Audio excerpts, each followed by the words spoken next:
This is Geek Gab with your hosts, Dornall and me, Daddy Warpig. We are back. Geek Gab for Monday, July 1st, 2024. And today we are talking about Dungeons and Dragons and Baldur's Gate 3. But also, I wanted to talk about Baldur's Gate 1 and 2, which I've played but not extensively. Uh, but I think my fellow host has played them all the way through. Am I wrong? I only played the first one, but it's a classic for sure. I love Does me it that era of video games. does anything stand out in your mind about the first one? It was uh, it was the first D&D game I remember playing with voice actors doing some of the character emotes and lines, and I remember it was single character centric. It was not quite uh, there was a main character with a main plot as opposed to earlier games like the Pools of Radiance, which it had a story, but the characters were sort of made up whole cloth on the spot. Those were That like that those and I were remember my SSI. computer was so bad, it was so slow that I knew I was about to enter combat when the screen froze.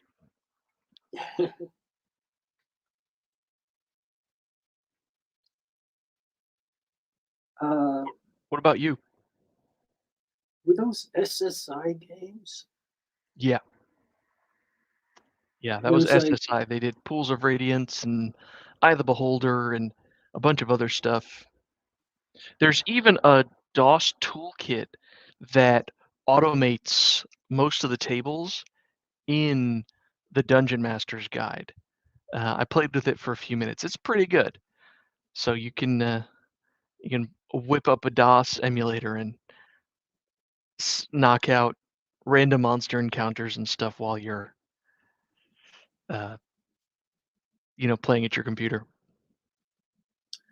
I have never played any of those games. Um, they're like foundational memories for a lot of people. Oh yeah, Uh, I'm surprised to hear you hadn't heard them or hadn't played them. no, they're just my family.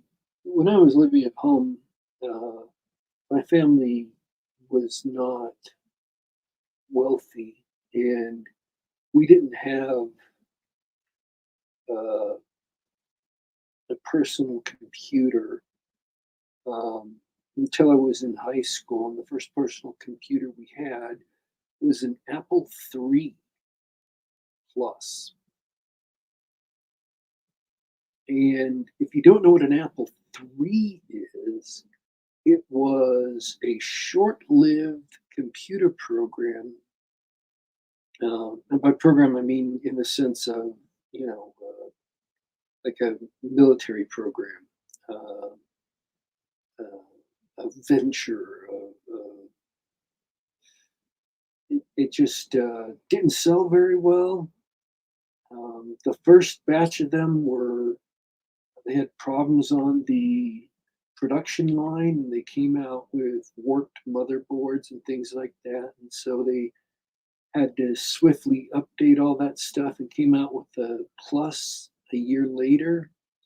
And then we bought ours used from a friend of my dad's in the service.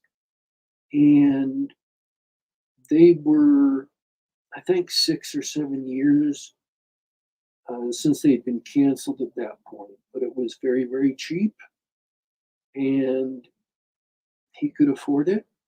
Uh, and that was our first personal computer. Something obsolete and cheap and had been discontinued for a long time.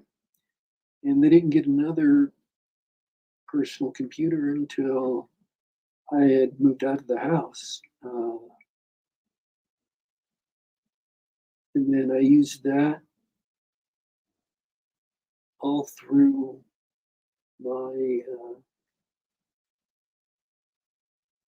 all while I was a teenager and my first year of college. And then I didn't get my own computer until I was like 23, 24. So You poor deprived soul. I I just completely missed a whole generation of computer games. The first computer game I ever owned myself on my own computer was SimCity 2000. Oh, that was a good one. Yeah, that was a lot of fun. And I also played Civ 1 a lot on my friend's Mac at his house. So, Well, you've set yourself straight with Baldur's Gate. Oh, I rhymed. Is that a faux pas? so I only played Baldur's Gate 1 and 2 when when they were repackaged and re-released, I should say, on the iPad.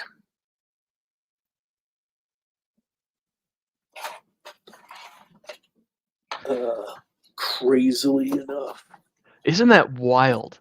The games from your youth are just, I don't want to say crappy, but they're just mobile games now. Yeah. Um, They kind of lose a little bit of their charm.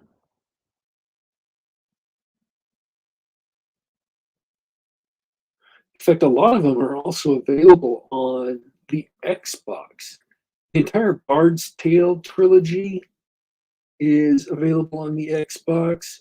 Icewind Dale, Planescape Torment, um, Neverwinter Nights, which I loved and just played the heck out of a lot when that came out. Um,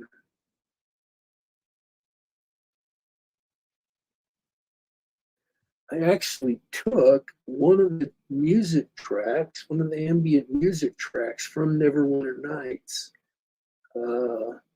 is still in my iTunes as music I listen to. That's great. Uh, and let's see, I want to give it, I want to shout out to people because it is a nice little track. It's uh, only about a minute and a half long, so it's just a little.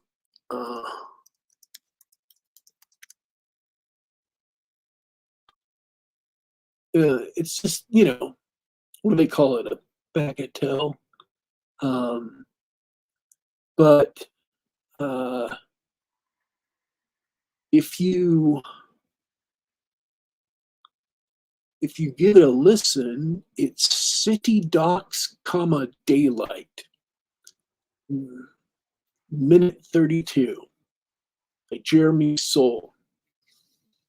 So if you ever have a chance to check out the original CD of Neverwinter Nights, you can go in and among the directories and download the copy the music over to your hard drive. And City Docks Daylight is a good one to listen to.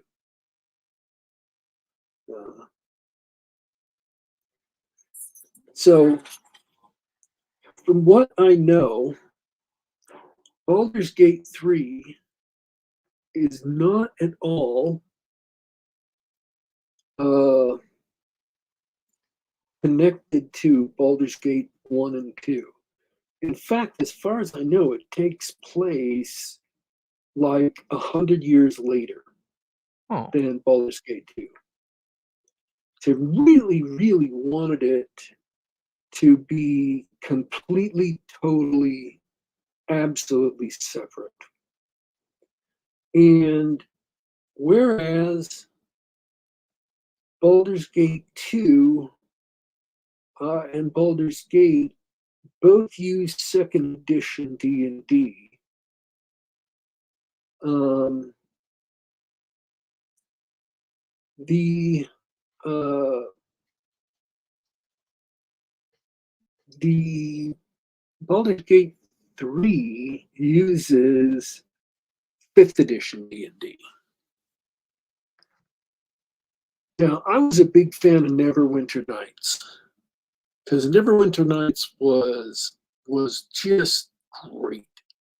Uh, and Neverwinter Nights used D&D 3, 3rd edition, for its rules set.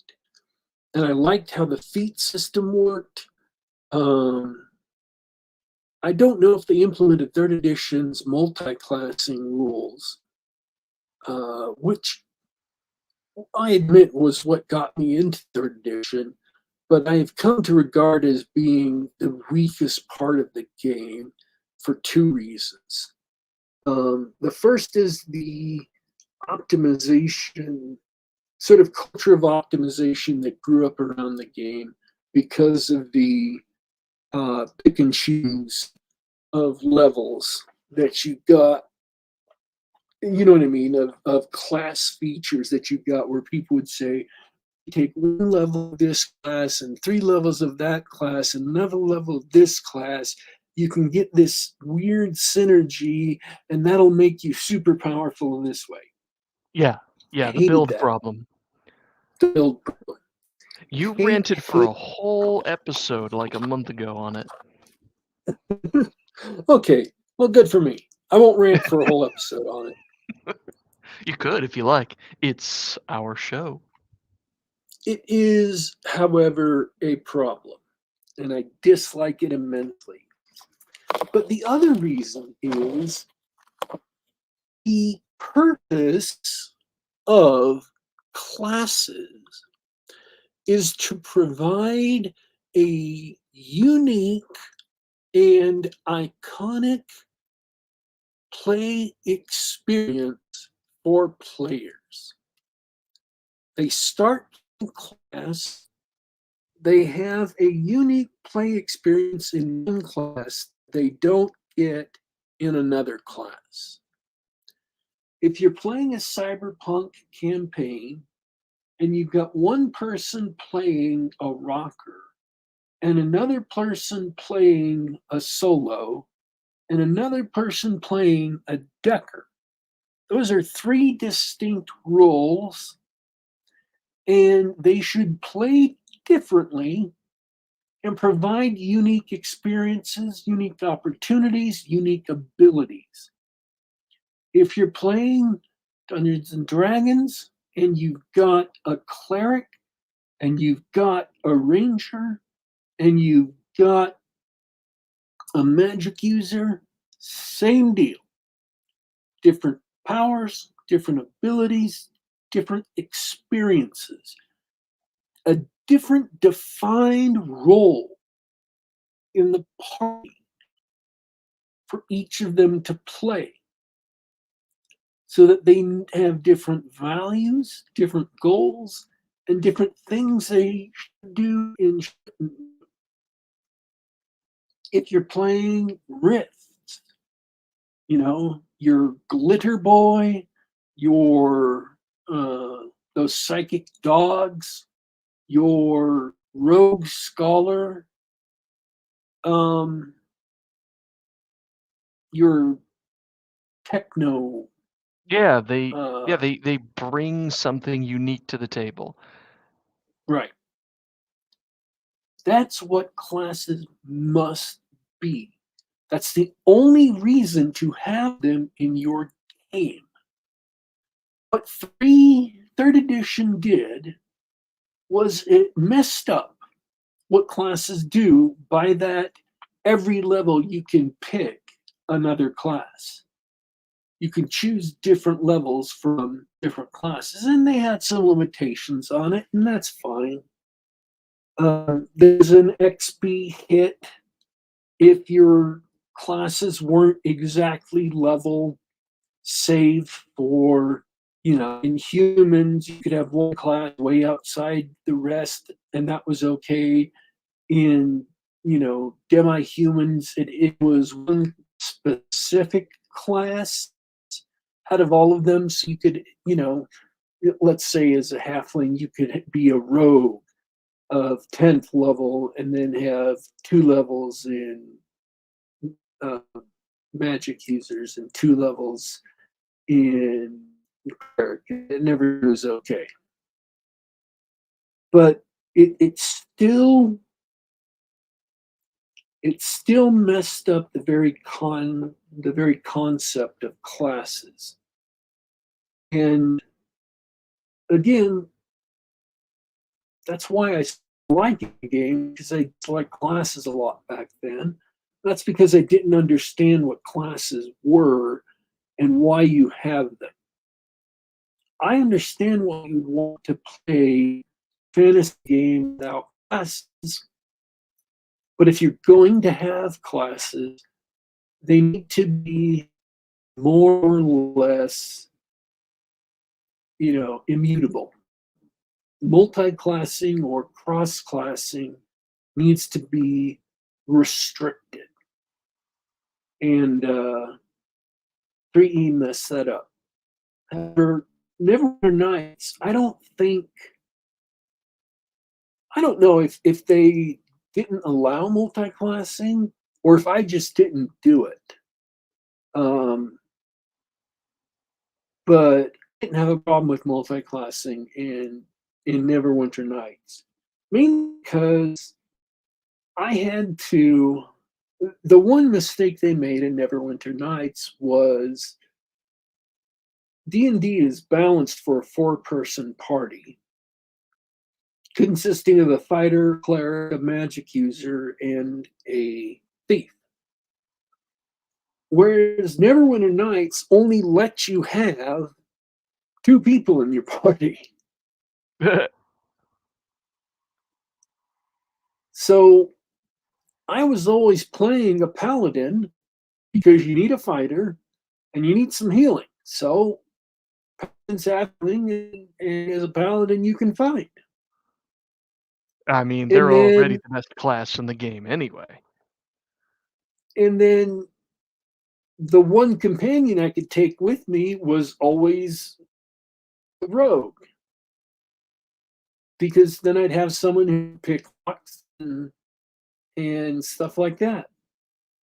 So I never even thought of multi-classing because I was trying to min-max my way around the crazy limitations in the system. Now in Baldur's Gate 1 and 2, you had huge parties. I think I have 6 people or something in my Baldur's Gate 2 party. I haven't finished either of Baldur's Gate 1 or Baldur's Gate 2. But I think I have like 6 people in my Baldur's Gate 2 party. And you have the same large party in Baldur's Gate 1. Well, in Baldur's Gate 3, you can have up to 3. If you want to, or if you haven't found that many companions, you can have, 3 people or 2 people or just the main character. And you can send people home anytime, send people back to the main camp anytime you want. But you can have people up to 4, and I generally kept it a mix of some sort of offensive spellcaster, a healing class, and my through I was playing a rogue who picked locks and stuff, and then a fighter type, one of the big bruisers in the game. So, yeah, I would say perfectly balanced AD&D style party. So the game was fun to play. I really, really enjoyed it. I really, really love wandering around and wandering in and out of houses, and you would get shouted down and have the cops sent after you if you got caught. But I did my best to try and loot things without getting caught. Uh, there was a ton of content that lots of it was really easy to miss, and I am absolutely convinced that I missed stuff. In fact, I was watching a watching a YouTube video on Baldur's Gate 3 yesterday, and there's a whole evil companion of Drow that you can miss if you go in and kill the party they're in, and either I didn't encounter that party of Drow or I killed them all because I have no idea who it was. I just never recruited them. Whoops. And I know there's 2 other companions you can accidentally kill if you get in fights with them. And those 2, one of them I did kill. I got in a fight and I tried not to, but I messed up something and accidentally killed them. There's a toggle for non-lethal attacks, but apparently it didn't extend to the attack form, the final attack form I was using, which was some kind of spell. And so I killed him. And it was Boo and Minsk? that Minsk, yeah. How could you kill Minsk? I didn't mean to. It Oh was no. completely an accident. So I reloaded a save from before the fight. And I did the fight again. I was very careful not to kill him. And go for the eyes, So Boo. And he was fun to have around. It was a lot of fun in the party. And also Shahira, the Elven Ranger, who's apparently an old companion of Minsk, was in there. And I don't remember her. She actually is an old friend of Minsk, so I thought maybe she's also from an earlier Baldur's Gate game. No clue. No clue. So the introduction to the game is really, really spectacular. You're on a nautiloid. If you don't remember nautiloids, they're from AD&D 2nd edition. They're the big snail shell shaped ships from. Oh, great! That's gone completely out of my head. The spaceship fantasy game they made for From 2nd edition. Spelljammer? Spelljammer, thank you. They have recently resurrected Spelljammer for 5th edition. Only, instead of it being about sailing around between crystal spheres, and each crystal sphere containing one campaign world, it's now about sailing from plane to plane. So, which, that's not what Spelljammer was about, but it's an interesting idea, and that's fine. It might be the only interesting idea that this crew at Wizards of the Coast has ever come up with, so, hey, Take what you Oh, can this get, I wretched guess. art. This red art I have fifth edition is so ugly. It's so twee. Ah, twee, for Oh, it those of you that really don't is. know, means exaggerated cuteness. Uh, far beyond that of like children's cartoons, just hopelessly, disgustingly cute. Um, it means like if you have dark and gritty, like Hellblazer at one end and Kawaii at the other end, this is like several notches past Kawaii. Um, and if you don't know what Kawaii means, I'm not going to help you. I just You're just going to have to look that up. So it's not a. I'm just saying the art for the new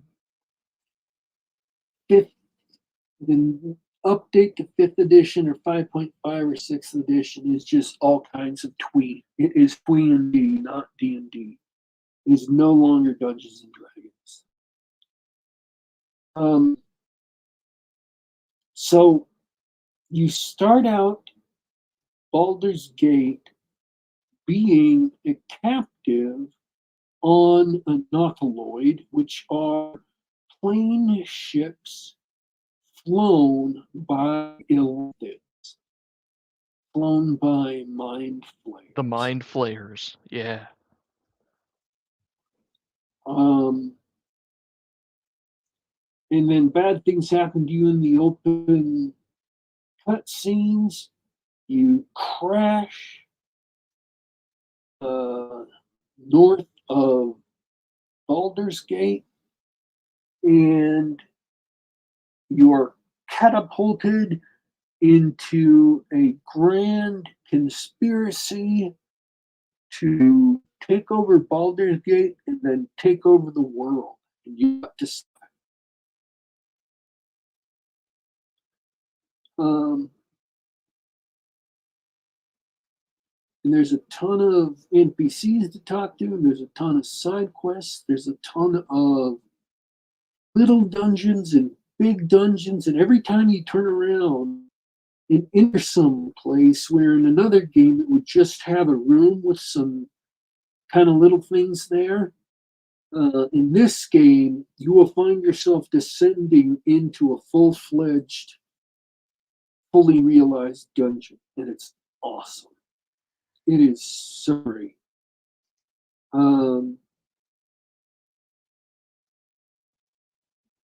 And it was just a lot of fun to play. I don't.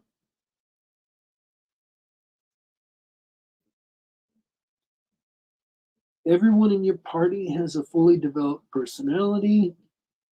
They have their own quests that you can help them along to be connected with their backstories that will help them grow and change. And the NPCs you meet, you can help them do stuff. There's a lot of different things.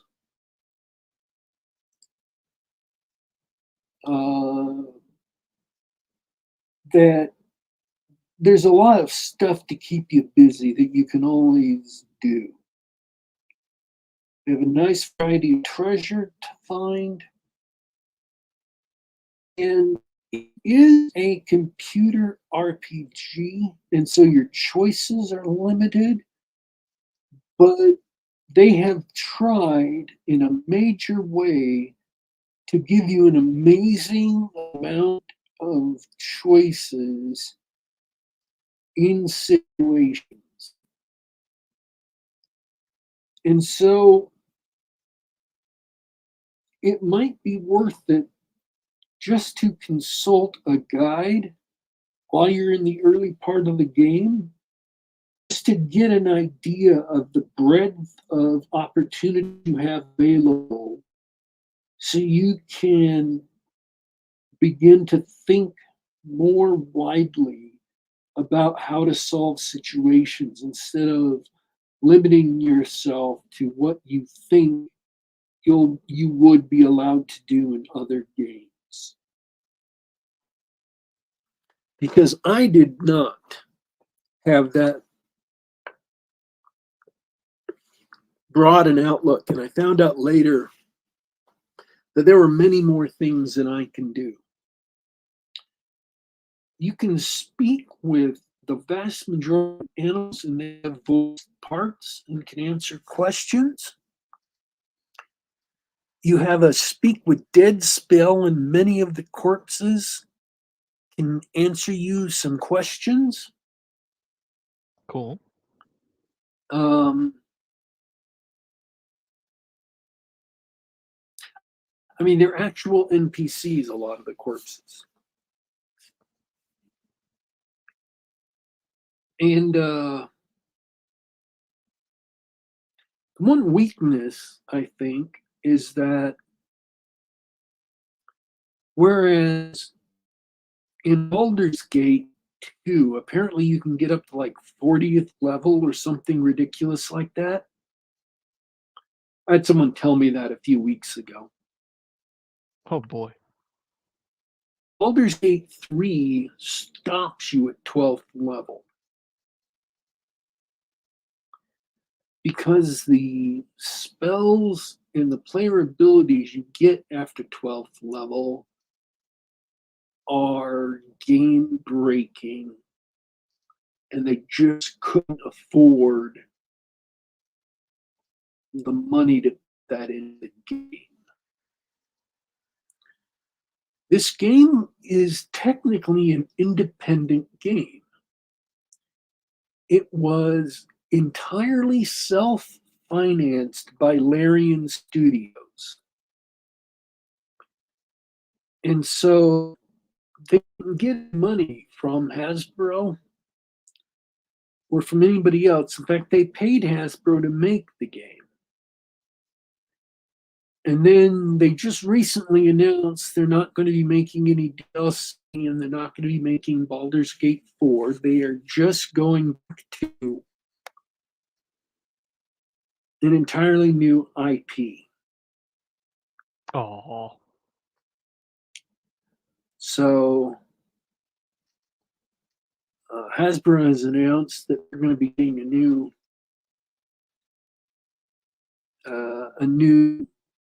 company to make Baldur's Gate 4, and it is going to be an absolute disaster because Hasbro fired all their game designers, and they're hiring a bunch of people. They're hiring for an AI expert, artificial intelligence expert, to do art and sound asset creation, to do model writing and game design with AI. A person who can program AI to do the game design for them. Now, Oh boy. I'm pretty sure their eventual goal is to program D&D 1 with AI dungeon masters and make it a video game. They'd love that. They'd love that. So all right, getting back to Baldur's Gate 3. They a studio paid for the license and made an amazing game that has generally been well received, and you liked it.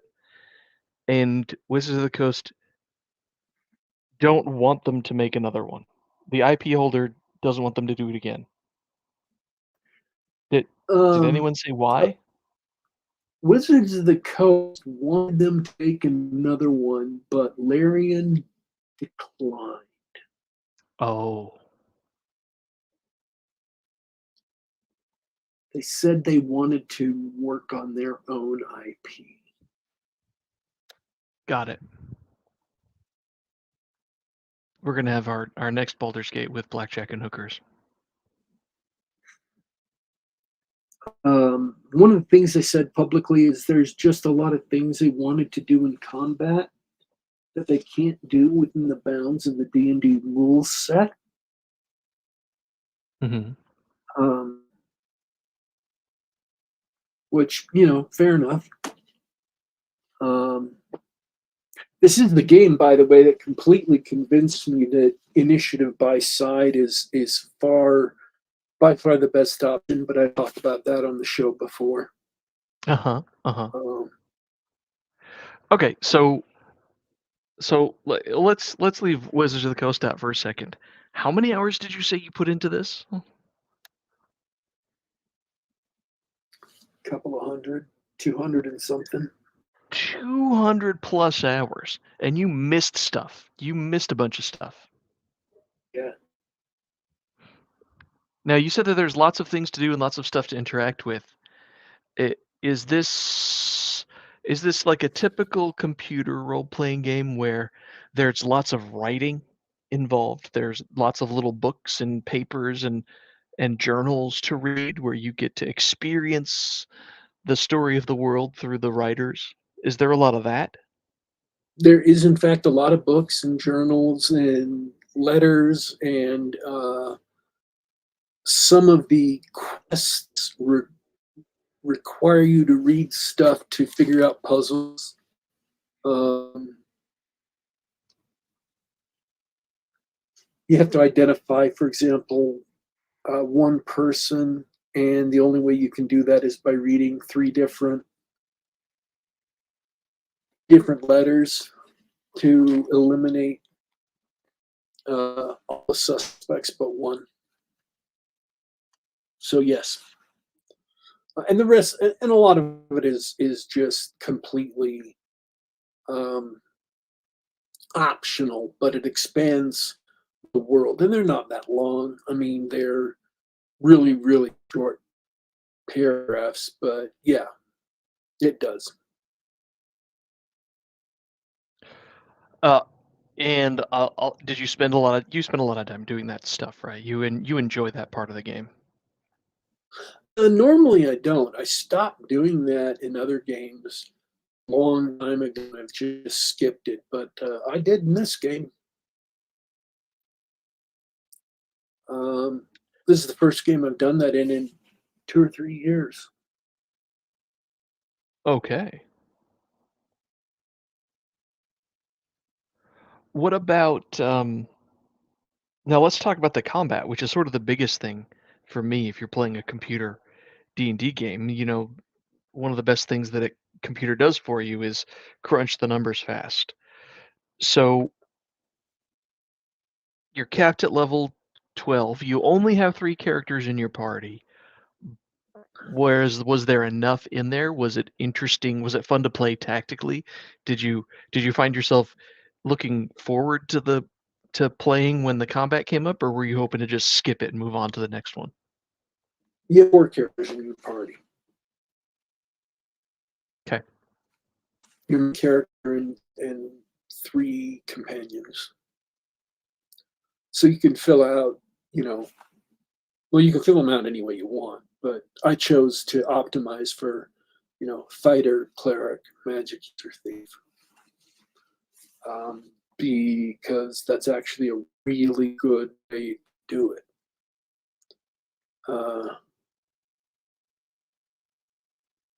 And it is an initiative. It's an initiative stack like D&D 3, 4, and 5 all did, where you roll initiative at the start of the game, and then you just keep on going in that initiative order forever. This game is 5th edition, right? Yes. Okay. So it is not real-time combat. It is tactical D&D combat, like moving miniatures around on a board. You have your set movement rate, you have a number of actions, you can cast haste to get some extra movement and double your number of actions. Fighters get iterative attacks, but no one else does because I guess that's how fifth edition does it. Hmm. That's true.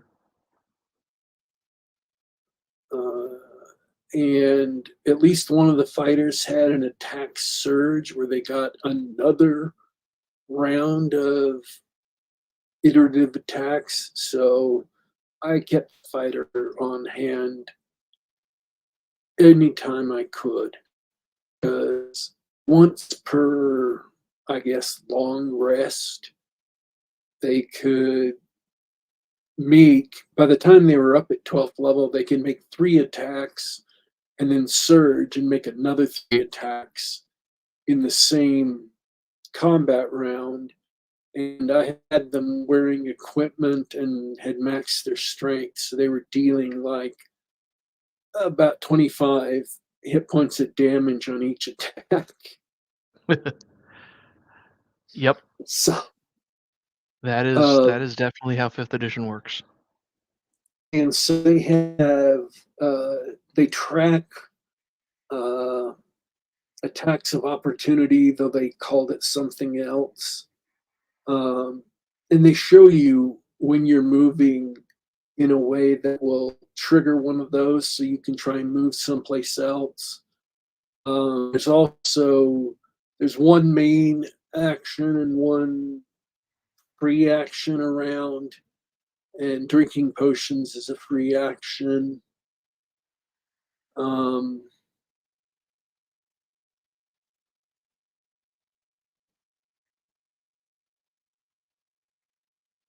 Okay. So you had, now that sounds like a lot of options. Was that interesting though? Did you enjoy playing that mini game? I swiftly came up with standard tactics that seemed to work for me, and I used them all the time. They were not, uh, I watched another video on it, and it seems like I did not come up with optimal tactics, but they were tactics that let me bowl through it. And yeah, I enjoyed it. I enjoyed the combat. Um, they have arrows that are smoke powder arrows that blow up kind of like fireballs. And I always kept myself topped off of those because my player character was rogue.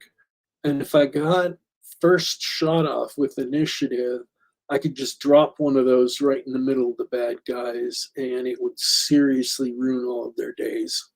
It wouldn't kill them, but it would knock them to the ground, set some of them on fire, and really distract them and get off the ground with some action doing that. And, it's just a really fun calling card that makes people notice, hi, I'm here. And I would try to sneak up and get it on surprise so I could get a full round of combat in before they did it. This game allows you to sneak around and get surprised, which a lot of D&D doesn't.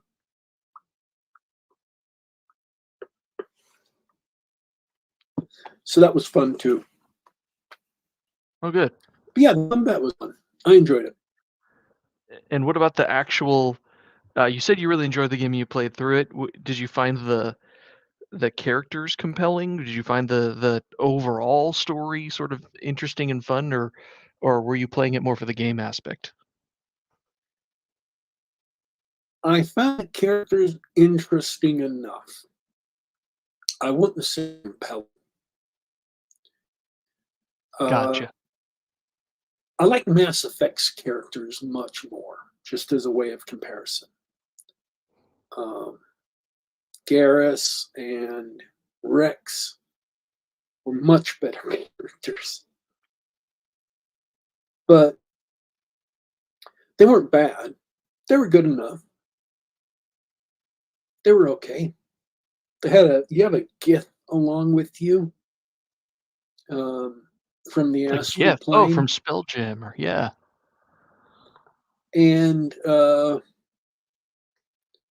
it's interesting. She's really, really arrogant and hates you at first, but has to stay with you because of the events of the module. So she's always putting you down and putting you down and putting down people and suggesting that you solve every situation by killing someone. I mean, Uh, yeah, we're still talking about Dungeons and Dragons, right? The answer is um, yes. but This is how we solve problems. but slowly comes to respect you over the course of the game. At least came to respect me because of the decisions I made. That may be differently depending on different decisions made by, different players. Slowly came to respect me over the course of the game and even become, you know, a friend. So yeah, that was a nice character. Um, it's I will never ever ever accept warlocks as heroes. And I think trying to sell me on a warlock as being a hero is just a mistake on their part. But that's with fifth edition, not Larian. Right. Do you want to explain what warlocks are in fifth edition? You bet. Warlock is like a wizard, but he gets his mystical powers, his ability for mystical powers, by making a pact with a demon or a fairy or a alien from the darkest depths of space. Very Cthulhu inspired.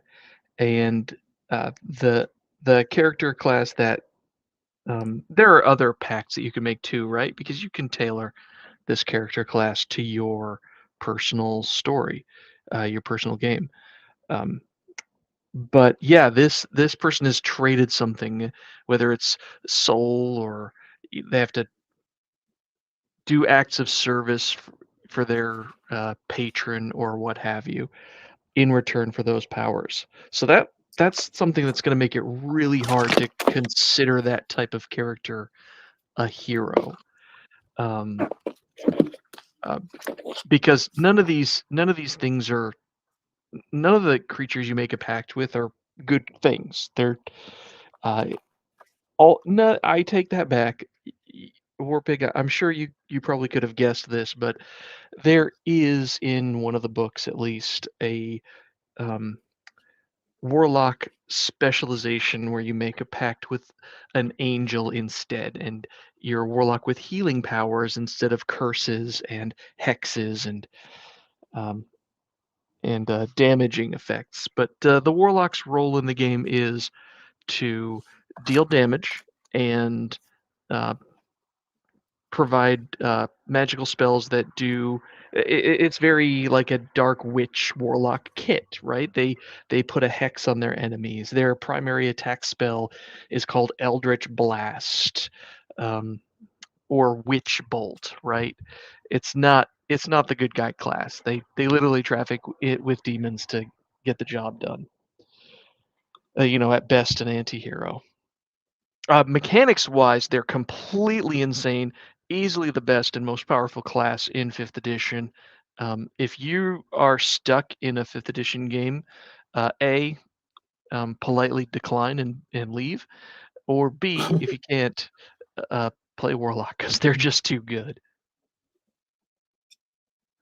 I will say this game has done absolutely nothing to persuade me that fifth edition is a game I would enjoy.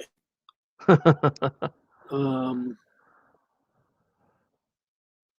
so No surprise there yeah, at all. I did not like the mechanics at all.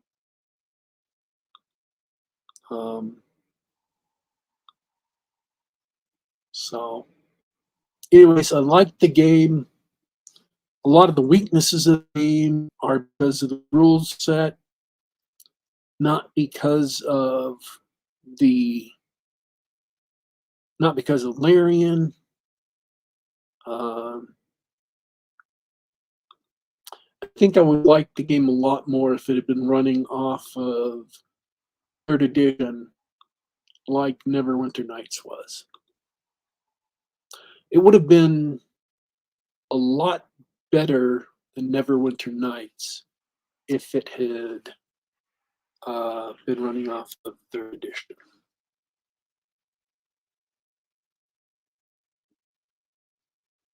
Why is that? The story is better. No, You can have why four third people in edition? your party. Yeah, why would Oh, third edition be better? Because the third edition rule set is better than fifth edition. Okay. Um, again, assuming that they didn't let you multi-class. Yeah, I don't remember if they A lot did. of the problems with third edition can be solved by restricting multi-classing.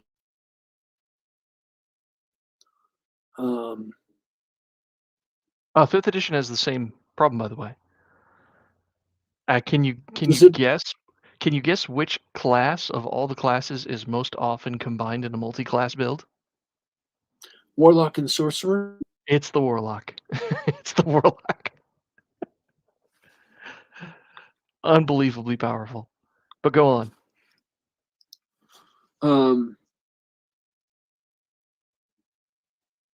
Yeah, the third edition has some golden great innovations that could be backported to AD&D, like creature templates. But it was really, really good for a video game. It worked really well for a video game. And I think that AD&D second edition and AD&D don't work for video games. I don't think they're suited for video games. I think they work better for tabletop gaming.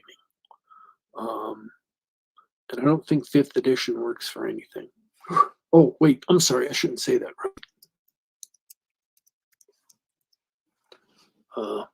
Anyways.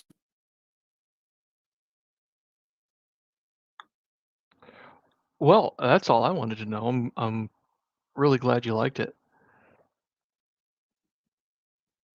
Is it available Yeah. on is it PC only? No, it's available on the Xbox. Cool. Because I don't have a PC. Oh, that's right. That weirds me out every time I remember it. And I do all my gaming on the Xbox because my computer is a production machine. That's what they call I me. do.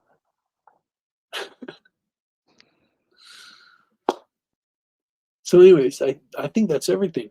It's a fun game. If you have a large chunk of time to invest in a game, you might as well invest it in this one. Cool. Right now, I'm trying to finish RoboCop, which has been a lot of fun.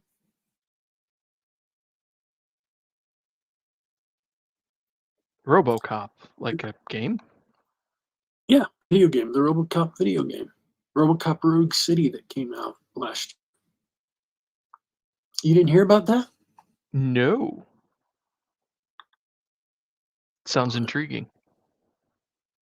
It's great. It's so much fun.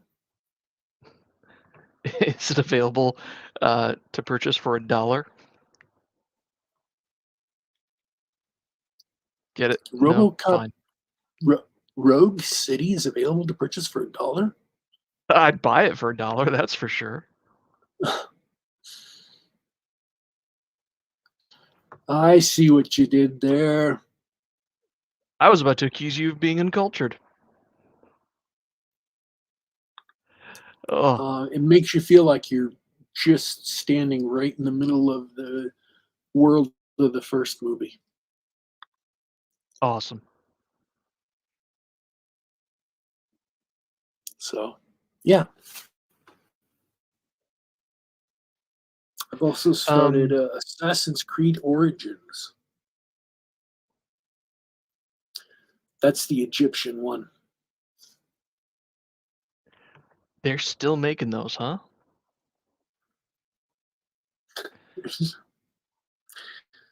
There's a new one coming out. I've got I could do a mini review. We didn't really talk about my week. I got to enjoy a couple of new tabletop games. If you are interested, Sure. I don't know if I mentioned this one before, but I played, and bear with me because I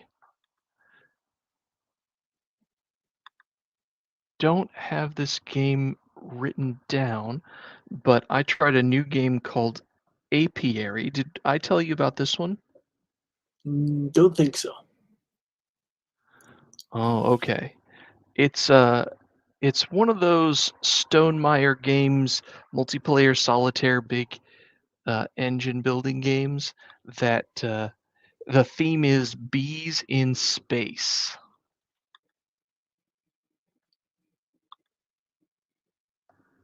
I Bees mean, in space. bees in space. They're like bees, but they have rockets, and their colonies are giant world ships, home ships that float around the galaxy. And you have to explore worlds to harvest massive amounts of water and pollen and stuff. And it's just one of those games where you move your little bees around the board. You compete for all the good spots on the board, and at the end of the game, you count up all the points you got and to determine who wins.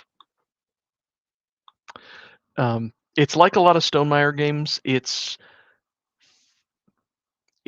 rides that line between being fairly abstract but having uh, the game itself reflect the theme. Um, the game the game itself reflects the theme in that the things that you do, like you collect pollen and you use it to you develop worker bees that have specializations, at the end of the game you carve special, you build parts of your spaceship that give you more points. And so it kind of fits the theme, but also the theme could have been anything. Like you could see how the game could have been reskinned to be anything, but it fits the bees really well because of hexagons. Um, I'm not selling this game pretty well. It's good. I like it. I want to play it a few more times.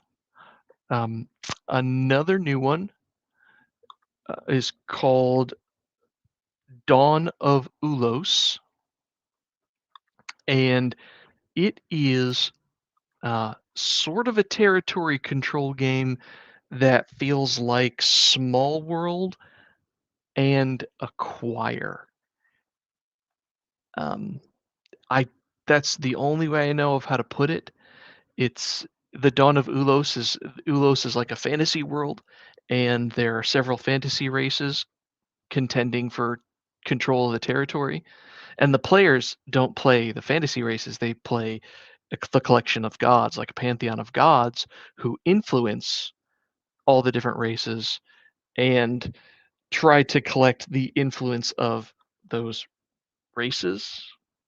Anyway, you draw a tile, place a tile, draw some cards, buy some cards, and initiate conflicts between the races to hopefully gain an advantage over the other players. And whoever has gets the most value out of their cards at the end of the game wins. And I can't really explain it better than that without taking a whole half hour video. But that was another good one.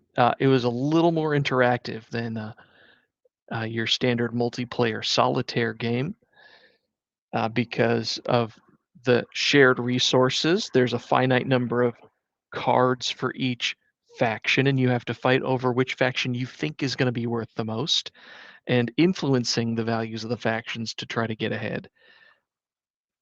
Um, if that doesn't sound riveting to you, then maybe board games aren't for you. But I had a great time. I really enjoyed that. All right.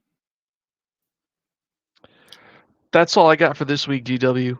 But it was fun hearing your thoughts on Baldur's Gate, and I hope everybody else did. And I just want to say thanks for chatting. It's good as always. And we have got a guest lined up for the 15th. All right. And I have no idea what we're doing next week. So, But it'll be awesome. sure. Why not? Because I said so. Yeah, who's the guest? All right. Well, there's a reason why I didn't say their name when I said we had a guest on. Oh. It's because I can't remember the name right now. Oh, I thought it was because it was a secret. Oh, sure. Let's go with that. It's because it's a secret. Yeah. It's a secret guest. Yeah, we're gonna talk to old school gamer Gronyard, friend of a friend of the show. His name is Greg Hale. We'll have him on in a couple of weeks, and he's gonna be talking about Emerald Anvil, which we hope to talk more about in a couple of weeks. Yes, that is actually the truth. All of that. Thank you. You bet. That's why there's two of us. Two heads are better than one. All right. Is it time for me to take us out?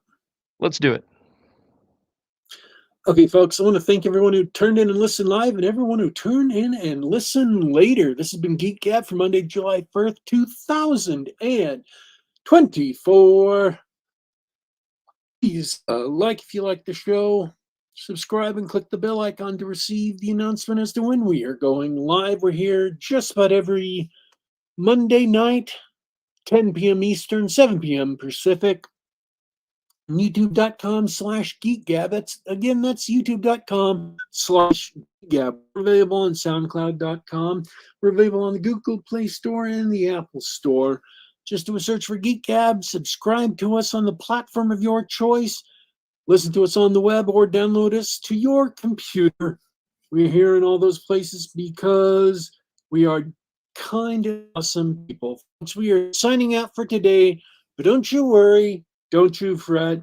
We will be back.